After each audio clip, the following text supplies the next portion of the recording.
बिस्मिल्लाहिर्रहमानिर्रहीम। अस्सलामु अलैकुम वरहमतुल्लाहि वबरकातुहू।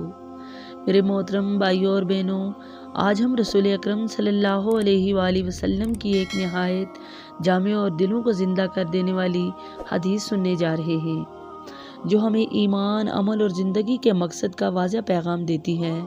हज़रत अबू मालिक अशअरी रज़ी अल्लाह ताला अन्हु से रवायत है कि रसूलुल्लाह सल्लल्लाहु अलैहि वसल्लम ने फरमाया, पाकीज़गी निस्फ़ ईमान है और अल्हम्दुलिल्लाह मीज़ान को भर देती है। सुबहान अल्लाह और अल्हम्दुलिल्लाह आसमानों और ज़मीन के दरमियान की वुसअत को भर देते हैं। नमाज नूर है, सदका दलील है और सब्र रोशनी है। कुरान तुम्हारे हक में या तुम्हारे खिलाफ हुज्जत है।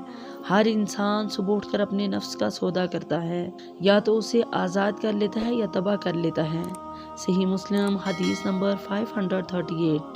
मेरे मोहतरम भाइयों और बहनों, सोचने की बात है कि पाकीज़गी को नबी सल्लल्लाहु अलैहि वसल्लम ने ईमान का आधा हिस्सा करार दिया, यानी ज़ाहिर और बातन दोनों की पाकीज़गी।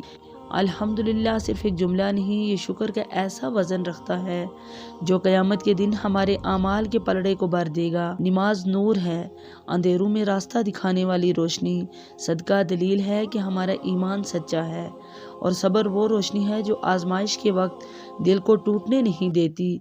और कुरान या तो हमारे हक में गवाही देगा या हमारे खिलाफ। आखिर में नबी सल्लल्लाहु अलैहि वसल्लम हमें झंझोड़ कर फरमाते हैं, हर दिन हम खुद को बेचते हैं, या अल्लाह के लिए आज़ाद कर लेते हैं, या गुनाहों के बदले खुद को हिलाक कर लेते हैं। अल्लाह हमें वो लोग बना दे जो हर दिन खुद को आज़ाद करने वाले हों। आमीन या रब्बुल आलमीन। अगर आपको ये पैगाम पसंद आया हो तो वीडियो को लाइक करें, चैनल को सब्सक्राइब करें और इस हदीस को दूसरों तक ज़रूर पहुँचाएँ। जज़ाकुमुल्लाहु खैर। वस्सलामु अलैकुम वरहमतुल्लाहि वबरकातुहू।